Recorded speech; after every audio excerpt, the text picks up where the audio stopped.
Okay, and you don't see the black thing at the bottom either? Nope, just your screen and you. Perfect. Okay, so I see those, so but it doesn't matter.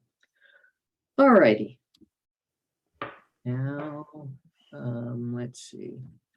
Okay, hang on, where I'm sharing, but it doesn't want to go forward. Oh, there we go. Whoops, it did. It took a minute. Okay, starting over again. And I wrote this out because I wanted not to forget certain kinds of things, but I'll probably ad lib because it's not like me to read a text. Basically, this particular collection was formed by generous donors and insightful faculty. I've been privileged to call them colleagues, mentors, collaborators, and friends. 4 people were especially important to this collection. Spencer taught storytelling, and we have many, many important books from his collections, mostly inscribed presentation gifts by very famous writers and illustrators. Spencer was among the first African-American librarians to teach at the iSchool at UW. May also taught at the iSchool. She used our collections heavily and trained students to really care about these fragile books. She and I had a contest to see who could find the most little golden books to donate to the collection. We wanted a complete collection. We never made it. We weren't allowed to spend more than $1, and we had to keep all the facts in our head. No lists could accompany us on our individual buying outings. Pamela came into my life in 2000, donating her first gift in June of that year, 62 pop-up books, including a rare Megan Dorfer piece and documentations of racial stereotypes. Pamela had an extensive financial resource, and she purchased many wonderful books for the collection and donated them, and also provided substantial resources for conservation of rather sad and beaten up collections we already owned. We did 3 major exhibits together. Before the days of our terrific conservation department, Pamela paid for restoration of many sad, much-used children's collections by Carolina Veenstra after she left the library's conservation unit and set up her private business. So that's just a bit of how the collection came to be. Now we're going to look at a chronological sampling of these historic books. Many weren't made for children, but were enjoyed by them because they were illustrated, sometimes funny or scary or colorful. I do not have a picture of the donor who sent us many books about Native Americans. She was a collector and book dealer on the Oregon coast, and I never met her, but she chose us as the right place for her large collection in this field. Without these 4 people and countless others who have donated from 1 to 100 books, the collection I'll talk about tonight would not be as diverse and rich as it is. I wish I had all of these people here to thank in person again. We'll start with the 17th century. Some books were illustrated before this period, but we don't own many. Also, these books were not specifically for children, but one can be sure their strange and wonderful illustrations were a real draw to children, also for adults. These are all woodcuts. I love the London Serpents book, especially for the boa constrictor eating the baby from 1603. The 7-headed hydra could still frighten a child. The Beasts books is another scientific book of the period, somewhat less frightening than the Serpents. Of course, both these books were illustrated with woodcuts, printed on handmade paper with handset type on a hand press, and not intended specifically for children. The Horn book was a flat paddleboard with a printed text on one side nailed on and then covered by a thin sheet of cow's horn. They came in several sizes. This one is about as big as my hand. This is how many children learned the alphabet. But now comes to the letterpress to make printing the main way to capture texts. And then, of course, these samplers were a good way to reinforce a child's understanding of the alphabet. And pretty much if you were a little girl in this period, you couldn't get away with not making a sampler at least once. The first iron hand press in the United States was created in Philadelphia in 1813 by George Clymer. Here is a wooden hand press and the library's iron hand press given to us by Carl Montford, bless him. By the 18th century, there were books which were intended for children, although adults with little education enjoyed them as well. They were printed on presses like these in a time of increasing number of books being published. And I believe that's Carl's hand in the small thing at the bottom, putting red ink on some forms that I think belong to him because those aren't ours. This 18th century book combines text and image in a way we generally think of as the way children's books work today. Most of the historical children's material from this period in our collection are from England. 18th century American books for children are very scarce and tend to be more expensive. Mrs. Lovechild, who also wrote under the name Mrs. Teachwell, was Eleanor Freer, born in 1743 and died in 1813. Most books were moralistic, teaching lessons, and were generally not for entertainment. Although they were often about topics children enjoyed. All the children's books from this period were handset, letterpress printed text, relief images that could be printed at the same time as the text. You can clearly see the show through from what is printed on the reverse side. So this ink probably had a lot of oil in it. The battledore was a good teaching tool, and we have a number of them thanks to Pamela. Generally, this was two-sided with two printed sheets laminated together. And again, this is about the size of my hand. The cover was usually a drab color. And on the inside, let's see, I lost my place. Sorry, folks. Most of the books were, this 18th century book combines text and image in a way we generally think of children's books today. I already said that. Most books were moralistic, teaching lessons, and weren't for entertainment. All right, I lost my place, folks. I'm getting old. Okay. Inside the battledore, what we call is white paper, what was actually yellowish or brown since it was not bleached. The illustrations here are woodcuts about different professions of the time, and often can be seen used and reused by the printer. Here are two paper dolls we have in the collection. We have several.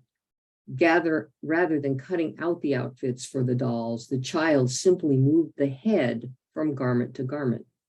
There's a tab in the back of the clothing where the head with its V-shaped appendage slips into the outfit. Both of these came from Pamela. I thought these were much better ideas for this kind of paper doll than the kind I had to cut out laboriously. These are much more simplistic and work a lot better. This game was intended to teach children history and used people and events that children might have known about. It has cloth hinges and folds up into a small rectangle, which is housed in this box. We don't need to look very far to see where many of our racial and ethnic stereotypes come from. In 1813, we have a list of cultural stereotypes in this book, which is less than 3 inches tall. Children were taught the alphabet in many clever ways. The little round circles all go into a box, and they're all about the size of, like a cough drop, very small and delicate. This block, which is the only one we have, is wooden, quite large, about 4 inches on each side, and has paper laminated to it. And you can see it has mushrooms, acorns, and butterflies all sitting around having tea together.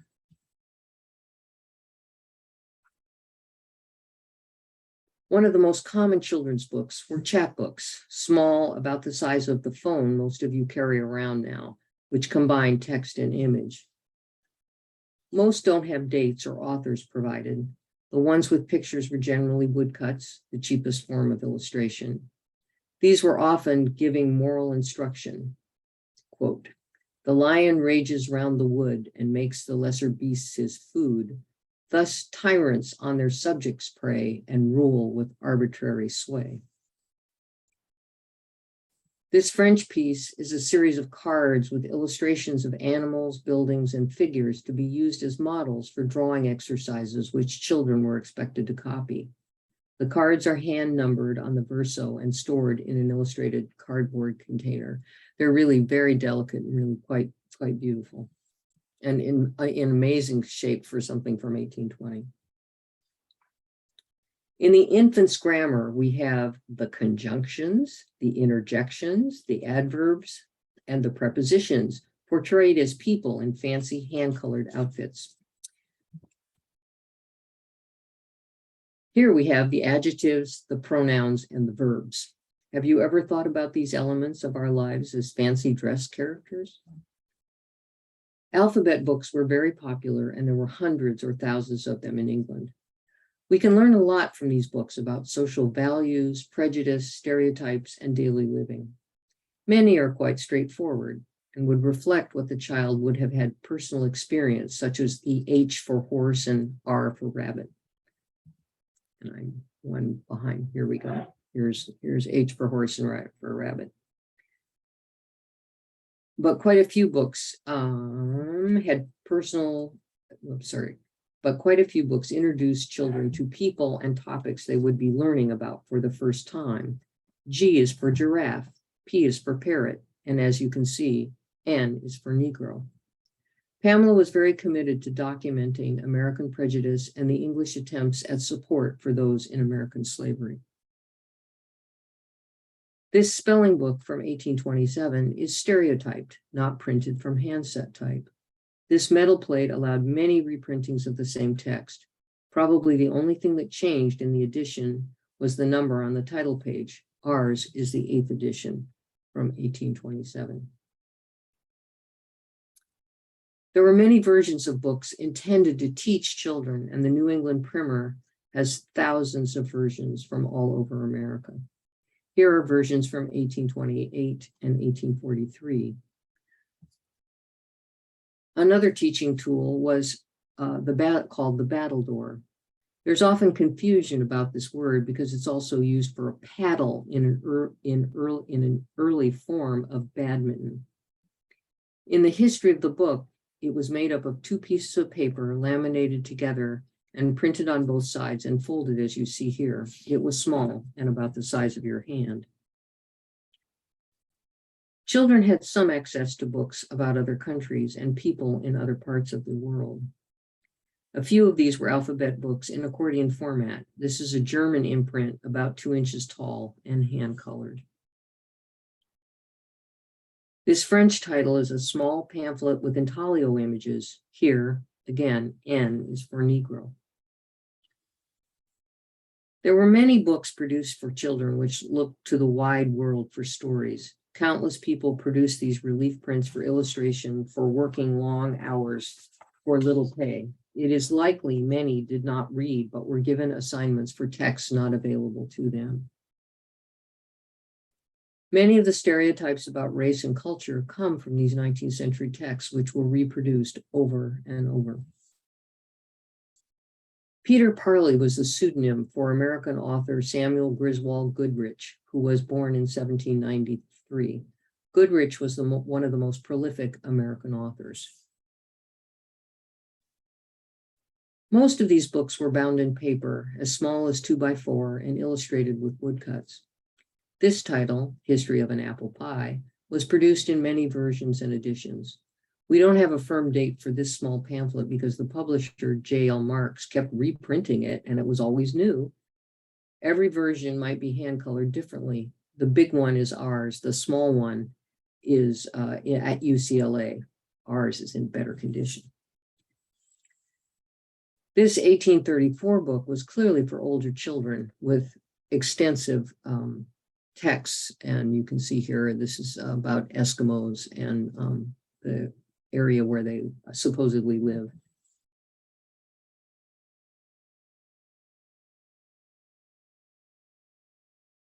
Let's see, I'm lost my place again. Topics include both slavery and the fight with Native Americans over land. Of course, white settlers are the heroes, and our society can trace our prejudices to these children's books. Many of the most entertaining books of the period are alphabet books, which we have a number of thanks to Pamela. Alphabet books were her passion. Many of the books from this period are excellent examples of very fine workmanship. The pages are hand-colored and the work was done by a professional. No coloring outside the lines for this thing. This one is one of my favorites. It really is just such a beautiful, really well put together book. This book is not in our collection, and if I could afford it, I'd buy it. There are only 2 copies in the United States and 2 in Britain. It is 3 inches tall and is currently going for $800. These small treasures are still bright and vivid and are best seen in person. Here, V is for vulture or violet, depending on which thing you notice first. Here's another V is for vulture, along with B is for bees, and E is for elephant. In this book, all the text was intaglio, as well as the images, which are hand-colored. Again, this is a small pamphlet of a single signature. This is really, again, just a gorgeous book. It's estimated that Ken Drew had access to 500 woodcuts, which were used to illustrate the pages of his chapbooks produced in York, England. I know these look like they're fake, but they're actually just in perfect condition. And we have quite a few of his little pamphlets. Dean and Company was a 19th century London publishing firm founded in the late 1790s. This simple alphabet with hand-colored illustrations is typical of their work in this period. This book is also hand-colored. Goody Two-Shoes is a variation of the Cinderella story, a poor orphan named Marjorie Meanwell, who goes through life with only one shoe. When a rich gentleman gives her a complete pair, she is so happy that she tells everyone now that she has 2 shoes. Later, Marjorie becomes a teacher and marries a rich widower, who I don't think is the same person that gave her the shoes. The earning of this wealth serves proof that her virtue has been rewarded, a popular theme in children's literature. Often children's books are based on texts by church schools. They were very spare, no hand coloring, and often with hard moral lessons. A bit of embellishment with decorative text and a few illustrations is about as far as these books went to engage a child. We have quite a few European texts, again, thanks to Pamela, and most of them are higher quality than the American books of the same date. Here, the hand coloring is precise and really quite beautiful. I think this is the first example of A stands for accordion, meaning the instrument. This copy shows a great deal of wear and probably went through the hands of many children. Each letter has several words and pictures. I like the Q both for quill pens and a quart pot for beer. This is the first Routledge book I'm showing. This London bookseller publisher started his career in 1836 and specialized in children's books and some of the major works of the day, such as Uncle Tom's Cabin, which he published as part of his railway library later this century. By the time his son George became a partner in 1847, the firm was the preeminent publisher of novelty children's books in London. The original first American edition of Uncle Tom was published in Boston and was issued in parts. Bound copies appeared that year as well. Not really a children's book. It featured a child, little Eva, reading the Bible to Uncle Tom. By the middle of the 19th century, books got more and more elaborate, both in illustration and in binding, even for children. Alphabet books were the rage. The last half of this century saw a great change in the decorative elements in trade books. Elaborate illustrations, hand coloring, decorative bindings all contributed to the purchase of more books and a more literate society. This alphabet book is a particularly charming one. The watercolor work isn't so hot, but the story is really great. There were many versions of alphabet books in our collection to choose from for this talk. The Overland alphabet features a sphinx. In 1856, the book P stands for port wine, not your usual concept for a children's book. But many children's books of this period perpetuated racist stereotypes. I think most people would assume such books would have been from the United States, but this book was done in London 4 years before the Civil War. Magazines for children were published. The Protestant Episcopal Sunday School Union was founded in 1826 as a nonpartisan society. Their main focus was to publish works for Sunday schools, similar to the American Tract Society. But there was still a demand for entertainment for children. Little is known about the individuals who created the images and text, those who actually printed the books, and sometimes not even those who wrote the text. This is our copy of an ABC book. Each letter represents a different story. This copy is from the web where it is for sale. So you can see the difference of the color here. And perhaps the one on the web didn't get a very good photograph made, but it's definitely looks kind of sad in comparison to ours, which is nice. The abolitionist movement tried to influence children to be more humane and to reject slavery. Small books for children were one way to do that. This page reads in part, "Men differ in color and stature and weight, nor equal are all in their talent or state, but equal in rights are the great and the small in sight of God, the creator of all."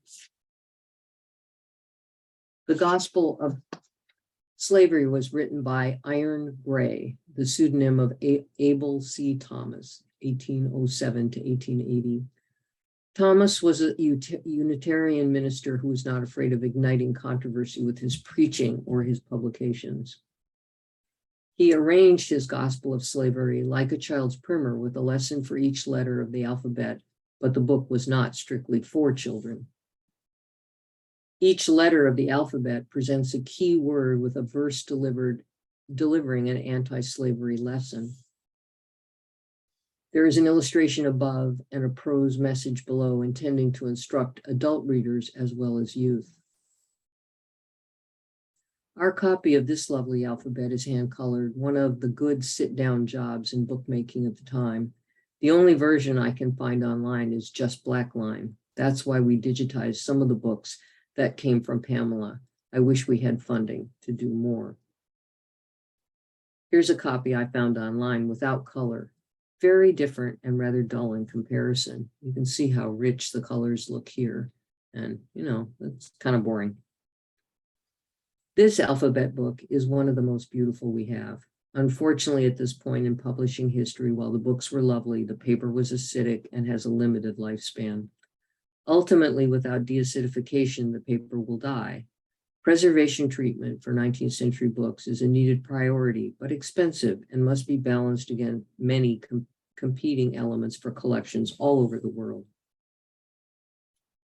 Walter Crane's artwork was some of the best in the last quarter of the 19th century. We are lucky to have a number of his most important books. We have 20 from 1860 to 1890 and 57 in all. Crane ends his alphabet with Z for zodiac. Alphabet books were used everyday elements as inspiration, and we got to see what daily life was like in the last quarter of the 19th century.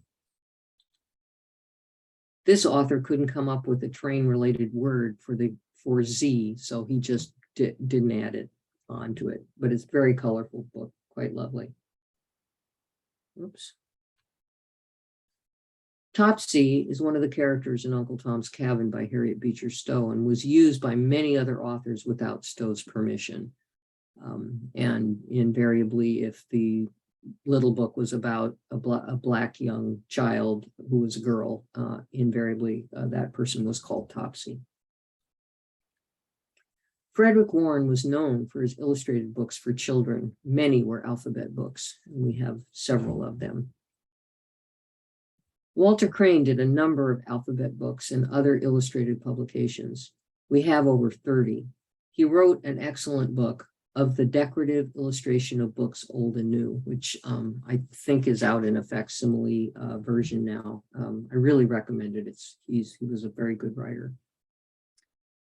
The alphabet book was very popular, and we have quite a few of them. The Religious Tract Society published many books which both entertain children as well as teaching moral lessons. And you can see here, again, we have I for Indian. There are some that, no matter whether they were American or English, tended to use the same version of words and with different kinds of illustrations. As a reader, you could buy the uncolored copy of this for $1 or pay more to have it hand colored. Ours is the cheap copy. Megendorfer, a German, produced wonderful movable books. This giraffe leans down to drink and then stands to be taller than the book page. Maurice Sendak calls the parrot perhaps one of the most spectacular of all Megendorfers. So when you turn the page, I don't know if I can put when there's a little tab here, and when you pull that, the parrot goes up and down. Nister is known for his pop-up and pop-out children's books. They were very fragile and not many survive. This is like about 6 or 7 layers that are all, when you open the book, they're all on little tabs and they just kind of jump up at you. They're really wonderful. Nister's books were even expensive at the time, and now they're wildly expensive, especially if they're in pretty good condition. Children learned about American history through books like this. There were a large group of books which were in words of 1 syllable. Clearly, the name of Washington was not 1 syllable, so that doesn't count. But the books that the books that demeaned and ridiculed African Americans continued long after slavery was abolished. Again, is it important for libraries to collect these materials so no one can deny our racist past? Unfortunately, children's books continued to use racial stereotypes long after the Civil War. William Denslow was mostly known for his illustration of the Oz books done before this ABC, but he too used common racial stereotypes. In doing some research on him, I was surprised to find he was an unpleasant man whose 3 wives in succession couldn't take living with him for more than a couple of years. Cloth books became popular around the turn of the last century. And London publisher called Dean called them rag books. The main characters could be all types of animals. Children's books did chronicle challenges of the day, including war, but the topic of race continues to be found in children's books, this one 100 years ago.